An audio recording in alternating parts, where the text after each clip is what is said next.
It's non-stop rock talk with Tyson Bryden. Come on for the ride. We'll take you inside.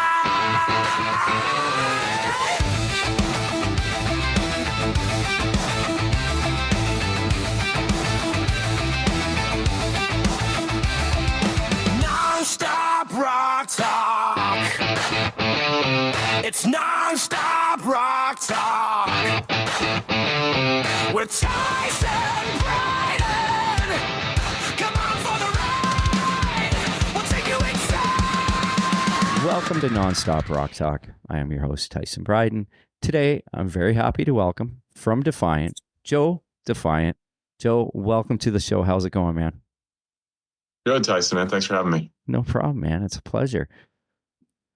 You know what? Possibly you can give me a rundown of Defiant. I know you guys have been around for a few years, but you know what? For my listeners that may be new and don't know the band, maybe you can kind of give me a synopsis of the formation, where you're based, and possibly how you would term the band's music.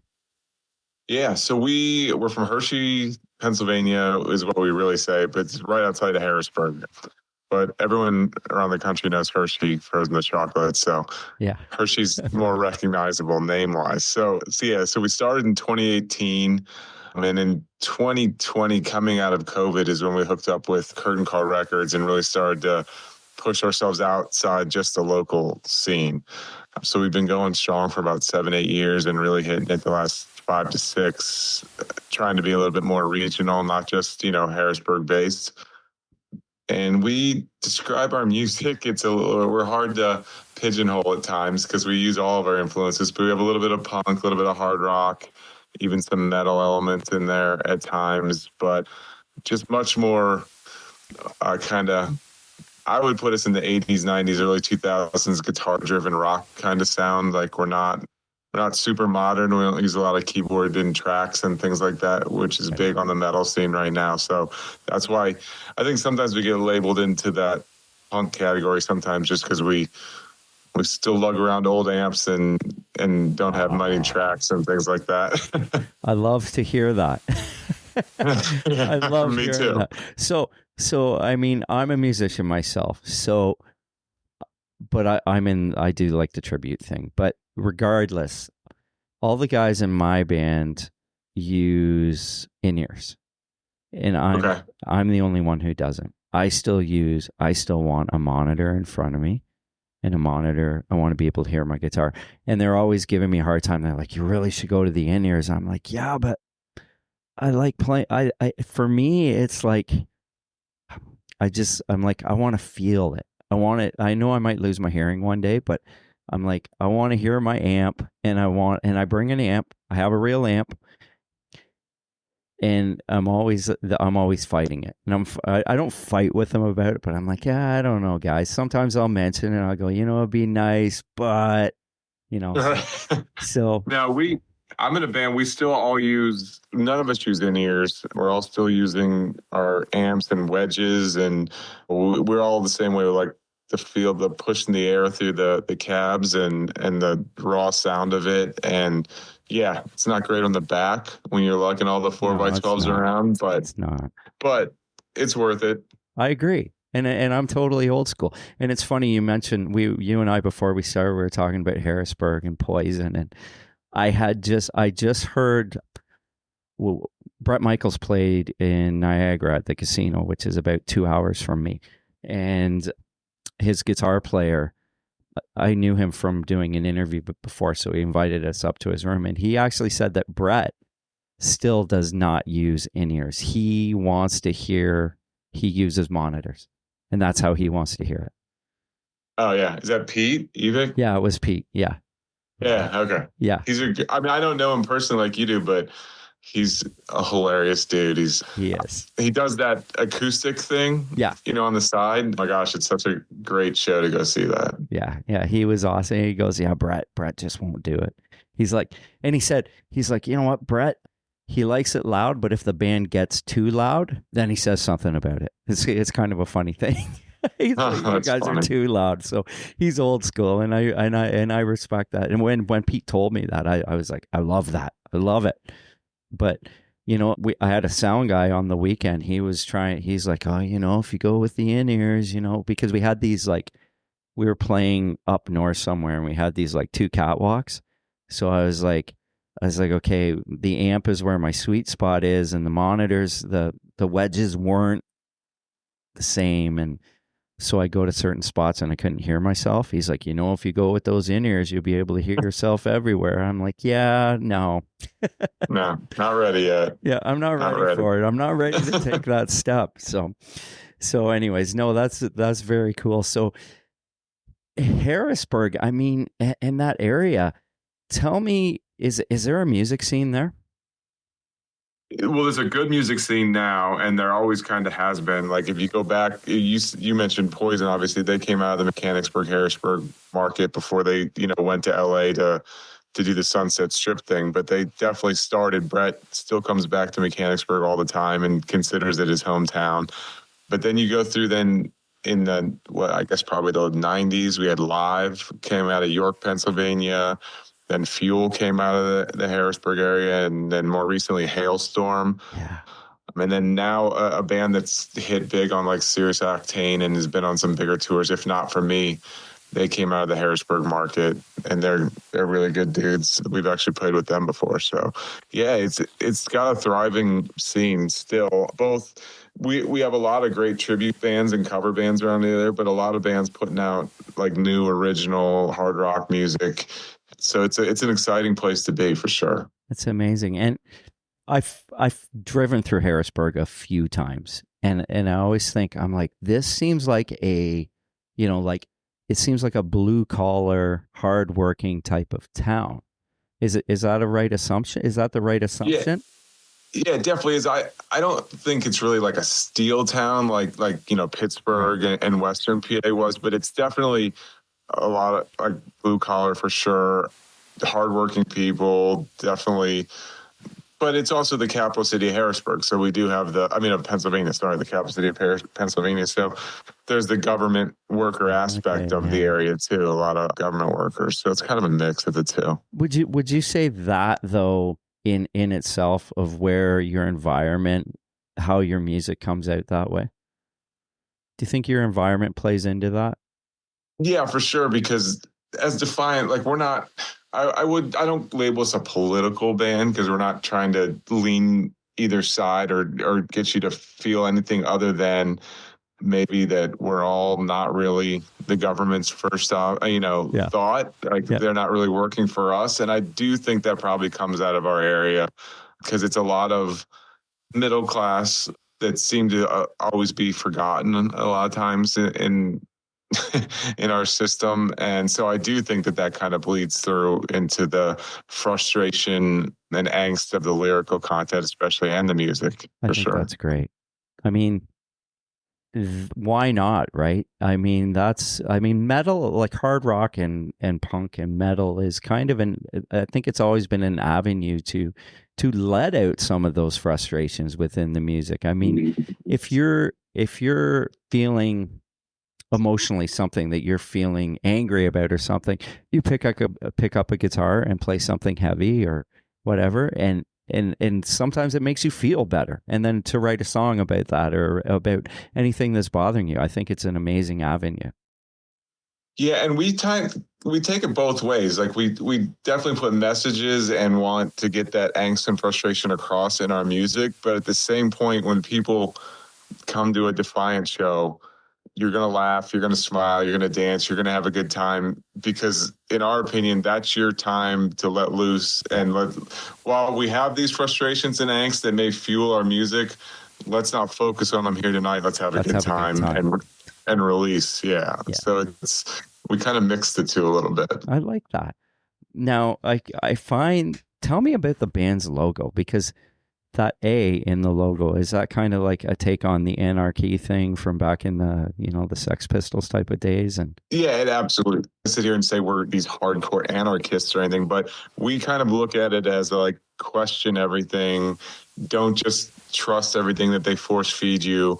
kind of look out for your best interests. And I think that if you really research some of that anarchy, beginnings and teachings, that's kind of what they do. It's like, be more self-sufficient, rely on yourself. Don't trust whether it's the government or your boss or whatever, you know what I mean? Like, don't trust what they're force feeding you.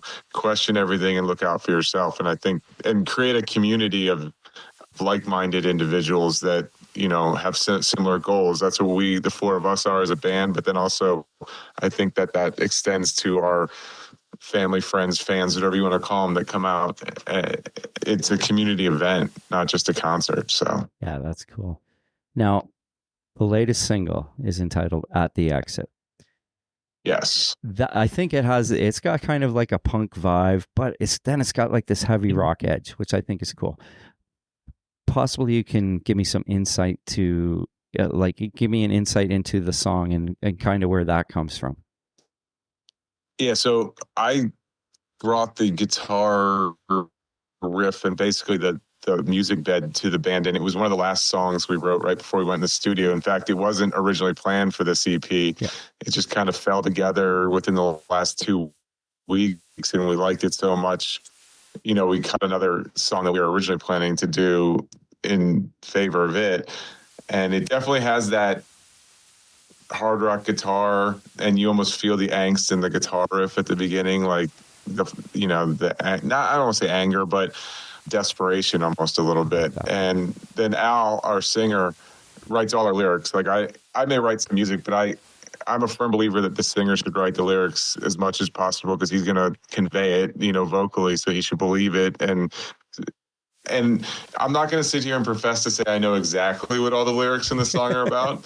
But what I get across is that it's definitely some sort of frustration and almost lack of hope for the first 2/3 of it. But then the third chorus has a little bit of like, life goes on. Like, we got to keep pushing forward. So like it ends a little bit more hopeful, or at least resilient. Yeah.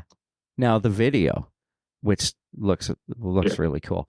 Where was that done? Because there's a lot of like club live footage type of stuff in there.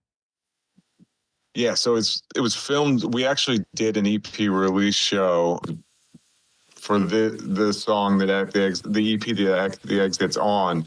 You can get it physically at our shows, but the whole EP isn't streaming yet. So you have to come to a show if you want the full.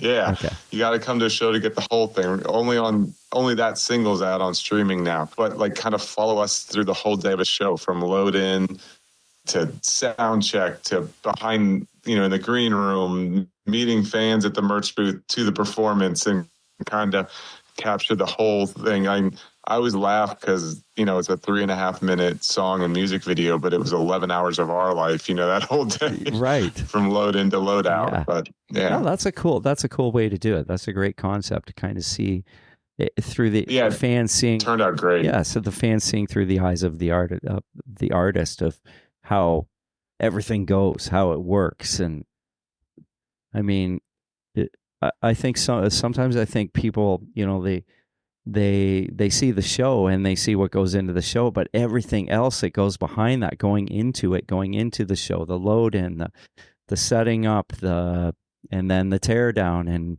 what time you're getting home at night. There's a lot that goes into it besides just the performance, right?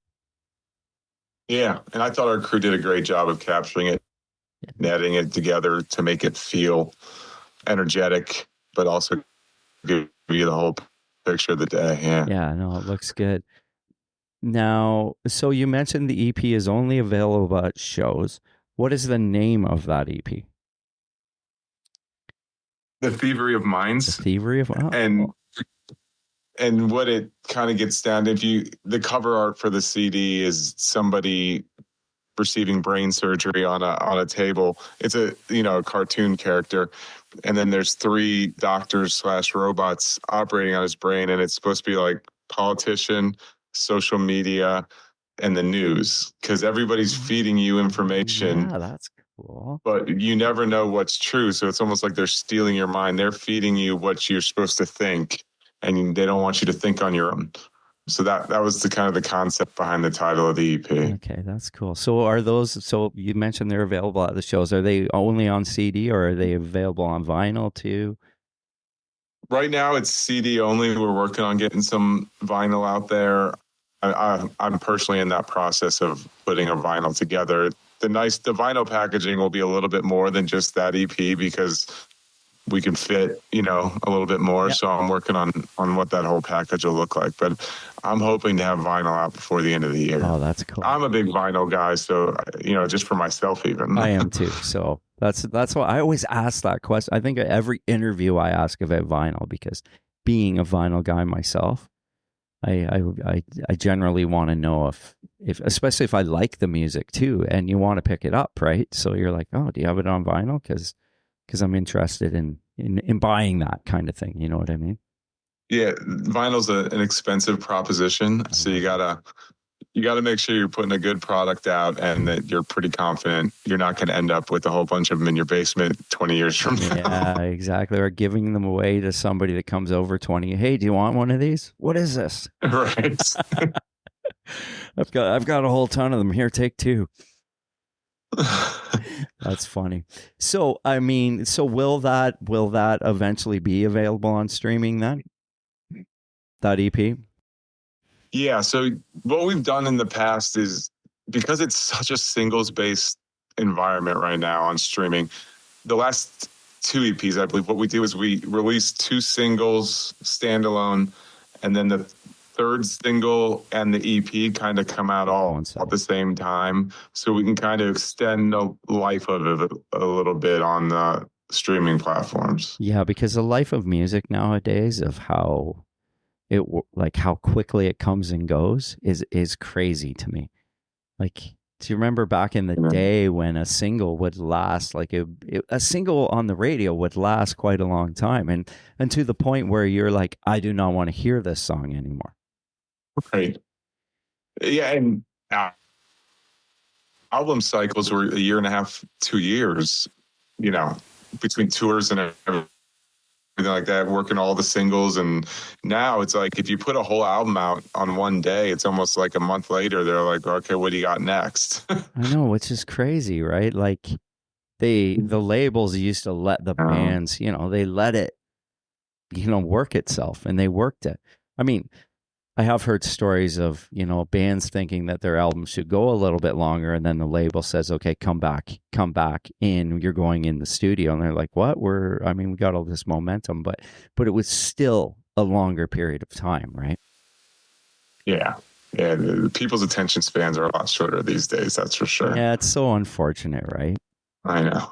You want them to, especially as a guy who's releasing the music, you want them to love it for a long period of time, which I'm sure there are some that there are listeners that do, of course, right?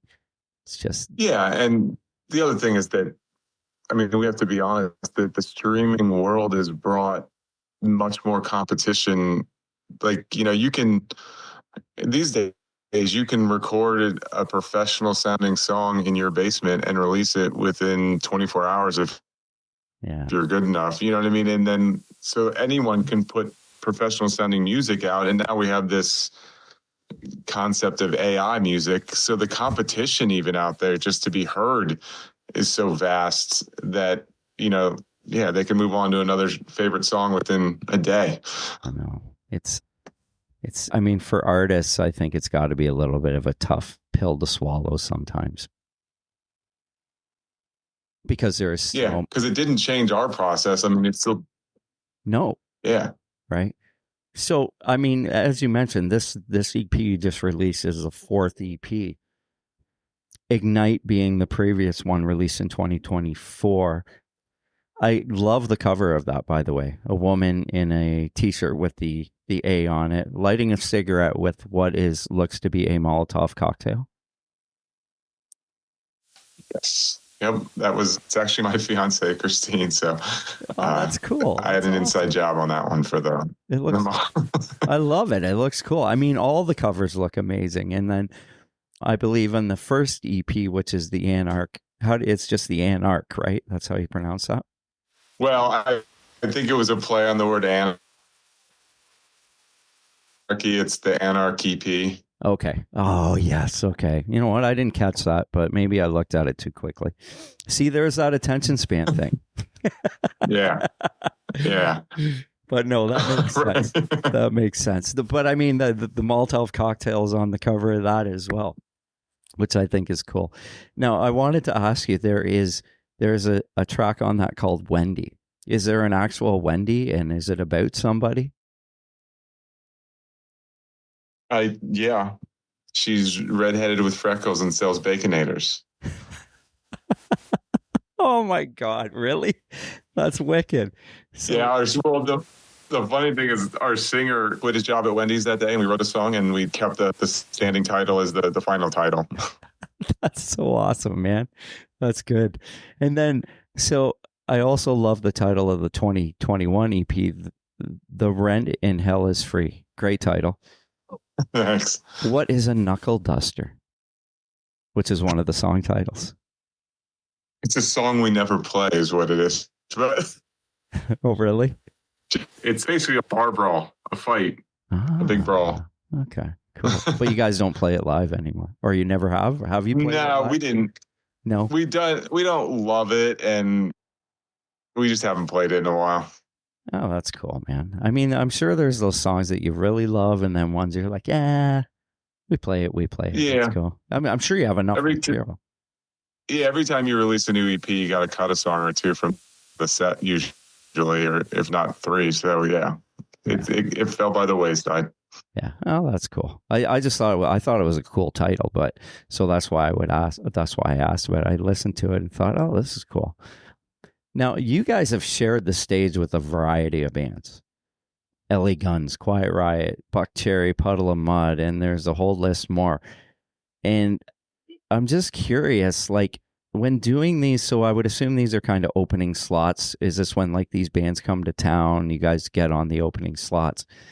Yeah. Do the audiences differ in how they perceive the band? Like, some of those bands are 80s audiences, and I'm sure some other ones are like 90s, 2000s audiences. Do those crowds differ? There's a lot of crossover between them, especially in our area.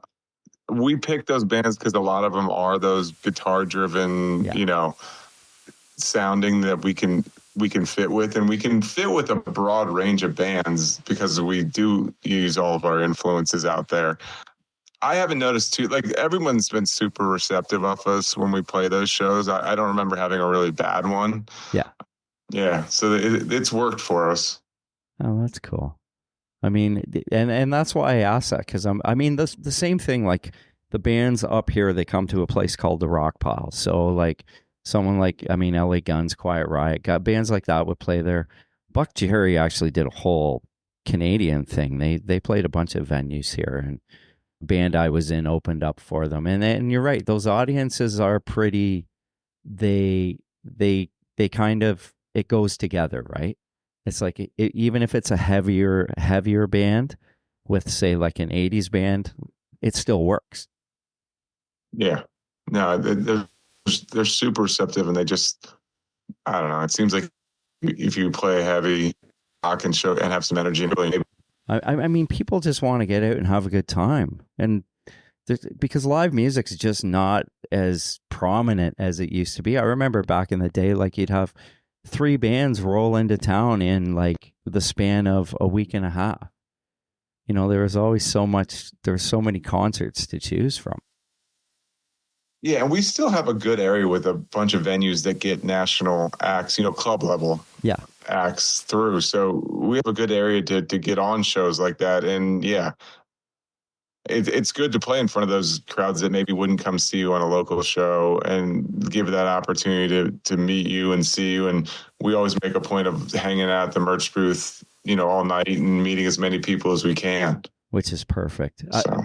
We don't get, like we used to get, probably because it's so different for me, we don't get bands coming up to Canada the way we used to, because I think logistically it's just not feasible anymore. I mean, when it comes, touring costs and money costs, it's just not, worth it, I don't think, which is unfortunate, right? Yeah. I mean, bands coming out of COVID, there were like bus shortages and bands couldn't even get transportation for tours. So yeah, the cost of touring has definitely increased. Yeah, that's crazy. So looking to 2026, I mean, as you mentioned, the EP is going to be coming up to streaming. Besides that, what is on the plans? More shows, etc. Yeah, we usually aren't super active in the winter because none of us like to travel, and you never know if you're going to hit a snowstorm and all that kind of stuff in this area. So we stay a little bit local in the winter typically, but then we're going to play some of the mid-level festivals. We're going to hit Oklahoma and Rock the River Festival this June and just try to stretch our legs out. But yeah, we're going to hit, so this summer we'll hit the Midwest a lot, try to get the music out there beyond Harrisburg, Pennsylvania. That's awesome, man. That's wicked. Well, I want to thank you for joining me today. Is there anything you'd like to add before I let you go? Well, no, thank you, Tyson. I enjoyed the conversation, and thanks for knowing something about us. It makes it easier to talk to, so thank you. And if anyone wants to follow us, defiantpa.com is our website. That's the easiest place to find links to everything else, social media and streaming and all that. Okay, awesome. Okay, Joe. Well, hopefully I'm sure we'll get to talk again, and maybe I'll see you out there Yeah, I hope so. I mean, sometimes I make it down to the States and make it to shows. I try my best. I'm not adverse to, there's a lot of Canadians that are adverse to crossing the border these days, but I'm not one of those people. So it's all good. Awesome. Okay. All right, man. All right. Well, you Appreciate the time. Okay. Thanks so much, Tyson. Okay. Take care. Later. Cheers. Bye. Bye. Bye.